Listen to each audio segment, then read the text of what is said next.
Okay, so back with the part 3. Okay, hopefully y'all keeping up with the storyline because yeah, it's a lot. Okay, so it is now March 18th. This is 34 days. No, this is probably about 30 days. No, this is exactly 30 days because he went to jail February 19th. So, baby, this is exactly 30 days after this man has been locked up, okay? He comes home and I am at the lakefront and I'm learning how to put on my lashes, okay? I'm at the lakefront in the mirror with some lashes and some lash glue, and I told myself I wasn't going to leave until I knew how to put them on. And as y'all can see, I do that. So, I get a phone call. I don't remember who the phone call was from. I really want to say it was from his mother, but I cannot remember. It's been 5 years. American Airlines, you being real ghetto. The phone call said, oh, he's getting out of jail. He's coming home today. And I'm just like, what? How? He couldn't afford to pay his bill. Who bailed him out? So at first I thought it was his grandma, which heated me because she is one person who was up close and personal for a lot of our scribble scrabbles, okay? Come to find out, the mama boyfriend. And I was just like, why would you do that? You fuck. We all know how this man mental set up. Why would you do that?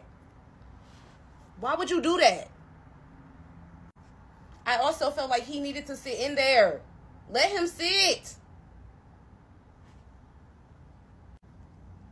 Nevertheless, I start praying. Lord, give me protection. Don't let this man do nothing to me. Don't let him harm me. Again, didn't even know why I had to say those words, but I knew why I had to say those words. So my prayer was solely for protection. Lord, protect me. I swear to God, if another motherfucking airplane. So I'm at the lakefront and I'm praying. I'm just like, I know I'm protected. I asked my angels, which at the time was just I knew was my grandparents. I'm like, y'all protect me, because yeah, I feel like he finna be on some BS with me. I leave. I go home. I get a phone call. Who calling me? Who calling me, y'all? Yeah. So I answer. What do you want? And I don't even think I said, what do you want? I just was like, hello. No, I said hello because he called from a number I didn't know. He used somebody's phone. I'm on my way over there. Da da da da. I'm like, over here, over where? I'm coming to the house. Da da da. I got a restraining order. Hey, I got a restraining order on you, baby D. You supposed to be 55,000 feet away from my house. Man, ain't nobody finna do nothing to you. I ain't thinking about you. I'm just coming to get my stuff. Mind y'all, his stuff was at his great auntie house, or whoever that lady is. Was that some lady? His great auntie, I'm sorry. His stuff was at his great auntie house, okay? There was no reason for him to be at my house. He just wanted to be near me. He wanted to be nosy. So I let him slide through. He slid through, and I want to say either he slid through with his homeboy or his homeboy met him at the house. Now, let me give y'all a little backstory on this homeboy, okay? I couldn't stand this man.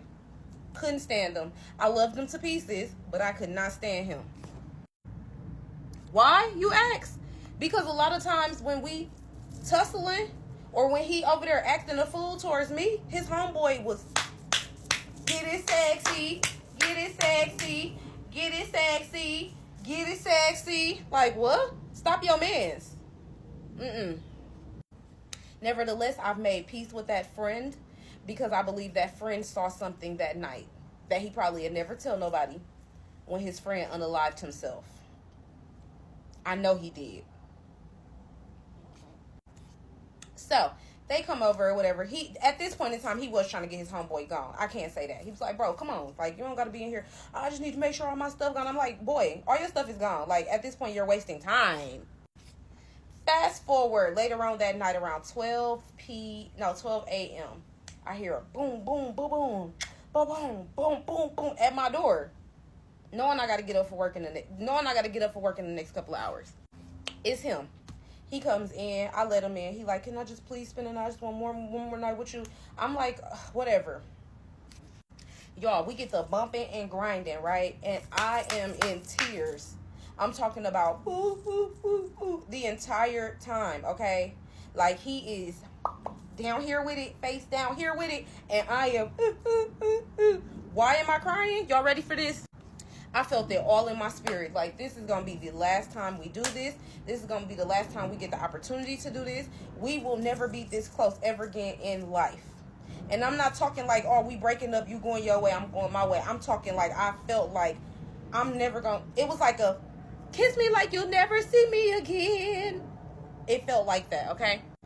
He gets to where he needs to be. I get to where I need to be. We go to sleep. We wake up the next morning. This baby says, let me see your car. Let me see the car, as if we still together. I said, boy, what? Boy, what? I said, can't do that. We not together no more. I don't play them games. But we friends and friends help each other. Go get your own car. This is my car. I need my car. I got to get back and forth to work. And when I'm ready to leave work, baby, I'm ready to leave work. I'm not going to be waiting on you. Y'all, the look he gave me was like, if looks could kill, I would have been done right then and there. Nevertheless, I take him and I drop him off back at his great auntie house. And I go to work. I get a phone call when I get to work. It's my homegirl's mother. Not my homegirl, her mama. Now, little backstory on my homegirl and her mother. They were really heavy in the church. Real, you know what I'm saying? Real heavy in the church. Her mama was what we would call a prophet. Mom's was like, hey, Juju. She called me Juju at the time because she always said I was little like a Juju bean. Juju, are you okay? I'm like, yeah, Moms, what's up? She like, I don't know. Me and, I'm not going to say my homegirl name. We was praying for you last night. And we was crying and we was praying. It was about 1, 2 in the morning. I'm like, oh, dude was at my house. She like, I knew it. I knew it. So now she crying. Okay, now she crying.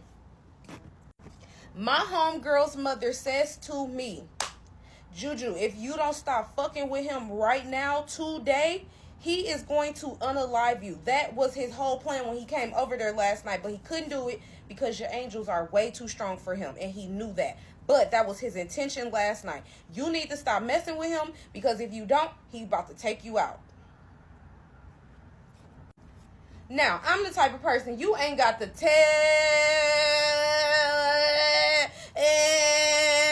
tell me twice.